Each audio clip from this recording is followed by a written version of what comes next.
बिस्मिल्लाहिर्रहमानिर्रहीम। अस्सलामुअलैकुम। डॉक्टर मोहम्मद शाहिद के यूट्यूब चैनल पर खुशामदीद। आप बार बार पूछ रहे थे कि FCPS प्लास्टिक सर्जरी में किस तरह किया जा सकता है और प्लास्टिक सर्जन को आप कब बुला रहे हैं अपने प्रोग्राम में। तो आज हम प्लास्टिक सर्जरी के बारे में बात करेंगे और हमारे मेहमान शख्सियत हैं डॉक्टर फजलुर रहमान। डॉक्टर फजल ने MBBS डॉ मेडिकल कॉलेज से किया, उसके बाद FCPS पार्ट 1 किया। FCPS पार्ट 1 करने के बाद सर्जरी की ट्रेनिंग आगा खान यूनिवर्सिटी हॉस्पिटल से की और प्लास्टिक सर्जरी की ट्रेनिंग भी आगा खान यूनिवर्सिटी हॉस्पिटल से की। FCPS पार्ट 2 किया प्लास्टिक सर्जरी में, उसके बाद USA से plastic and microvascular surgery hand surgery में फ़ेलोशिप की और आजकल आप प्रोग्राम डायरेक्टर हैं और असिस्टेंट प्रोफेसर हैं Aga Khan university hospital section of plastic surgery department of surgery में।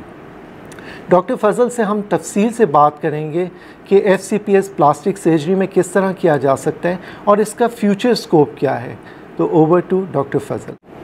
डॉक्टर फजल, बहुत बहुत शुक्रिया इस प्रोग्राम में आने का और काफ़ी अरसे बाद मुलाकात हो रही है आपसे और इस प्रोग्राम में बहुत बहुत शुक्रिया आपका आने का। मुझे बताएं कि FCPS प्लास्टिक सर्जरी में किस तरह किया जा सकता है। अस्सलामु अलैकुम। पहले डॉक्टर शाहिद आपका बहुत शुक्रिया मुझे इस प्रोग्राम में बुलाने का और मुझे इस लायक समझने का कि मैं अपने व्यूज़ आपके व्यूअर्स को दूं।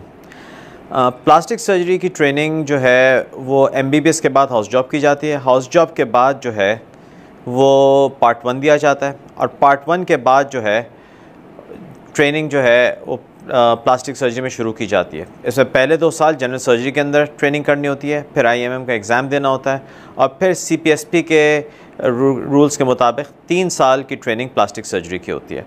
उसके बाद आप FCPS प्लास्टिक सर्जरी का एग्ज़ाम दे सकते हैं। और आपने जो ट्रेनिंग की मैंने देखा, क्योंकि हम साथ ही ट्रेन हो रहे थे, सो आपका एक टफ़ स्केजुअल था। तो प्लास्टिक सर्जरी एक डिमांडिंग फील्ड है, उसमें क्या क्या आपको जहन में रखना होता है before coming into this field. Plastic surgery is a field which should be called now general surgery. General surgery का एक ज़माने में तासुर था कि जनरल सर्जरी का मतलब वो सब चीज़ पे सर्जरी कर सकता है। अब ये चीज़ें जिस तरह सब स्पेशलिटीज़ आ रही हैं कम होती जा रही हैं, तो अब जनरल सर्जन ज़्यादातर जो है वो पेट के ऊपर काम करते हैं, बाकी बॉडीज़ पे नहीं काम करते। प्लास्टिक सर्जन जो हैं वो हेड से लेके टो पे काम करते हैं, यानी कि पहले केस के अंदर जो है मैं हेड के ऊपर से कोई वैस्कुलर मैलफॉर्मेशन निकाल रहा हूँगा, दूसरे केस में मैं हाथ की कोई सर्जरी कर रहा हूँगा, तीसरे केस में पाँव की एक्स्ट्रा उंगली जो है निकाल रहा हूँगा। और पहला केस जो है वो बच्चे का होगा, दूसरा केस जो है वो एक मिडिल एज आदमी का होगा। तो plastic surgeons are kind of the general surgeons which are who are left, यानी कि they operate on all age groups and they all operate from head to toe and all body parts. आप किसी candidate को लेते हुए क्या चीज़ें अपने जहन में रखते हैं कि ये बंदा जो है वो एलिजिबल है to become a plastic surgeon. तो जब कैंडिडेट्स आते हैं तो एक्चुअली तो उनकी CV हमारे पास होती है, तो we already have a background knowledge of how well they have done. इंटरव्यूज़ के अंदर जो है what we are trying to make out is के can this candidate perform well under pressure, will this candidate be able to do his duties, because it's a tough schedule। बहुत दफ़ा 24 घंटे से ज़्यादा काम करना पड़ता है। इमरजेंसीज़ काफ़ी होती हैं प्लास्टिक सर्जरी के अंदर।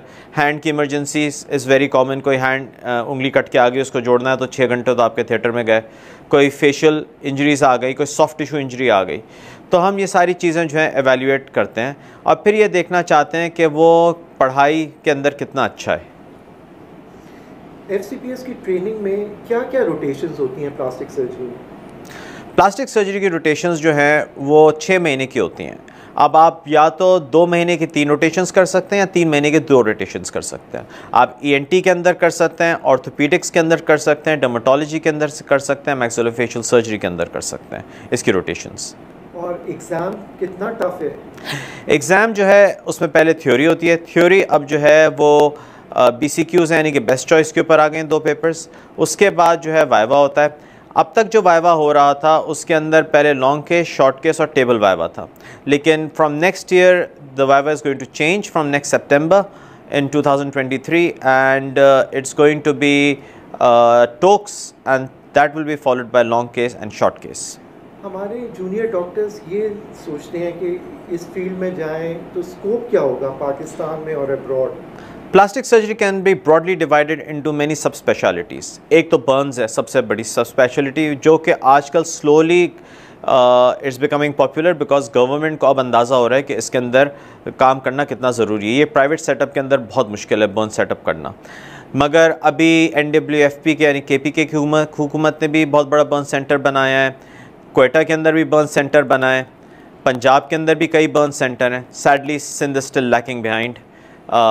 हुकूमत को चाहिए सिंध की कि इसके ऊपर तवज्जो दें।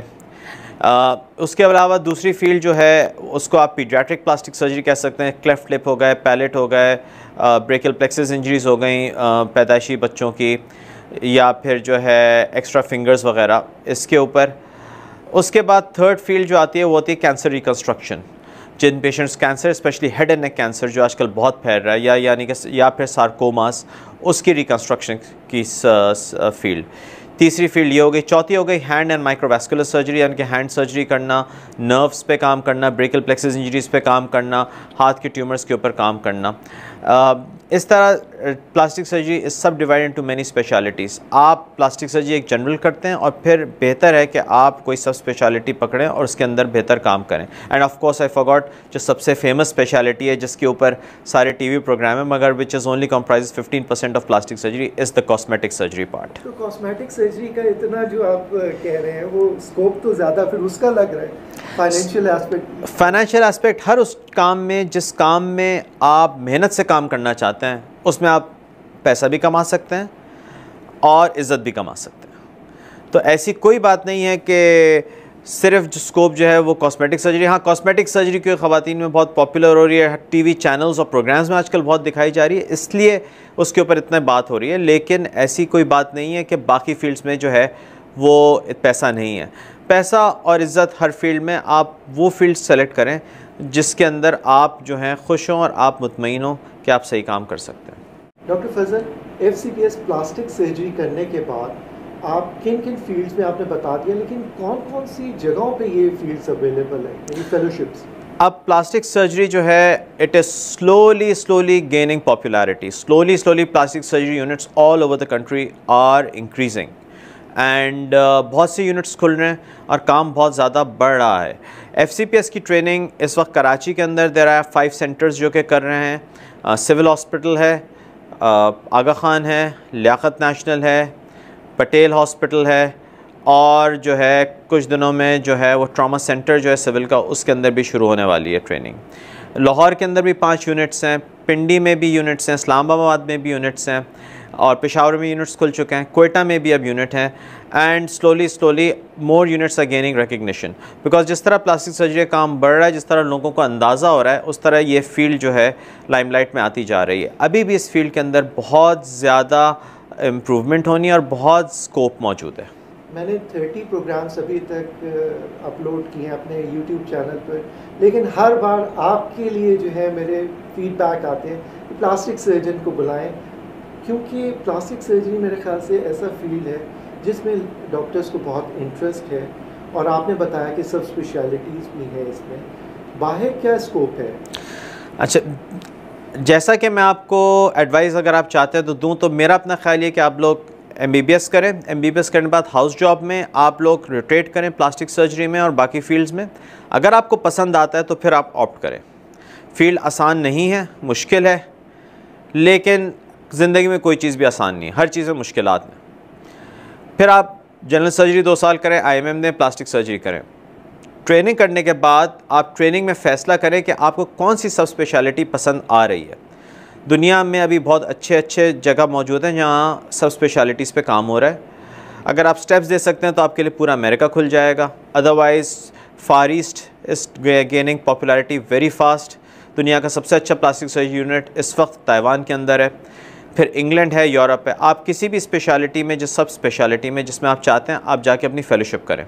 1 साल या 2 साल बाहर लगाएं, क्योंकि यहाँ का ट्रेनर आपको वही सिखा सकता है, उसको पता है। मैं वही सिखा सकता हूँ अपने रेजिडेंट को जो मुझे आता है, और मैं चाहता हूँ मुझसे बेहतर हो 5 साल 10 साल बाद आगे जाके।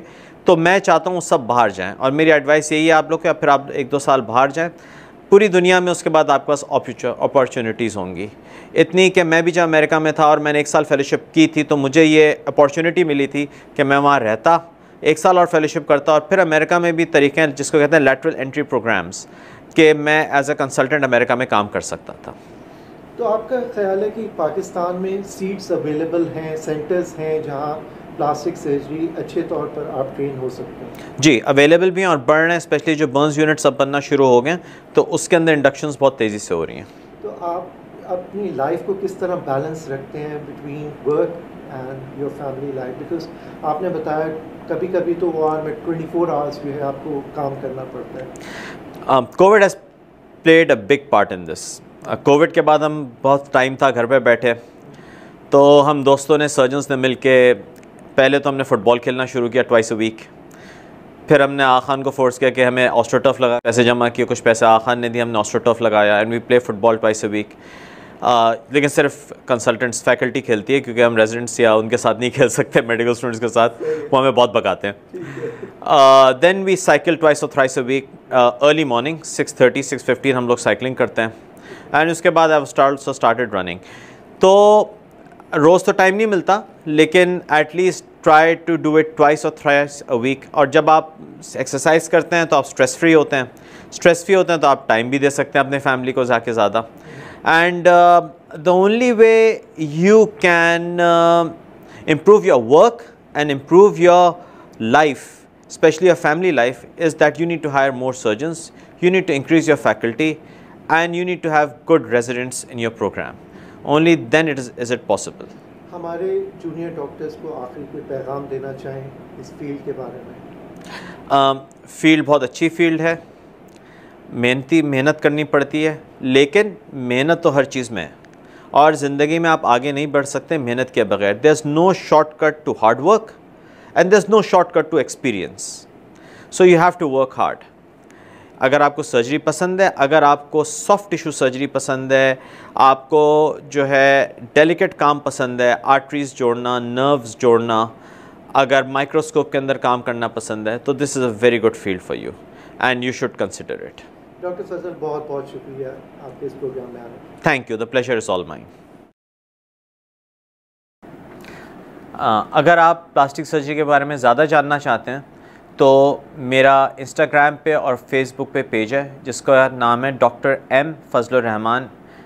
एम के बाद Fazlur Rahman is FAZLUR and RAHMAN। इसके अलावा मैंने भी यूट्यूब चैनल भी अपना बनाया है जिसका नाम है doctor Fazal plastic and hand surgeon, and Fazal की स्पेलिंग FAZL है। उसमें मैं आहिस्ता आहिस्ता अपनी वीडियोस डाल रहा हूँ जो मैं सर्जरीज़ करता हूँ, ताकि लोगों में अवेयरनेस भी हो और रेजिडेंट्स को भी पता चले। Thank you. Doctor Fazlur Rahman, बहुत बहुत शुक्रिया। आपने तफसील से बताया कि प्लास्टिक सर्जरी में FCPS किस तरह किया जा सकता है और इसका पाकिस्तान में और वर्ल्ड वाइड क्या स्कोप है। अगर आपने मेरा यूट्यूब चैनल अभी तक सब्सक्राइब नहीं किया तो सब्सक्राइब करें, क्योंकि बहुत सी स्पेशलिटीज़ हम नेक्स्ट प्रोग्राम्स में लेके आ रहे हैं। तब तक के लिए अल्लाह हाफ़िज़।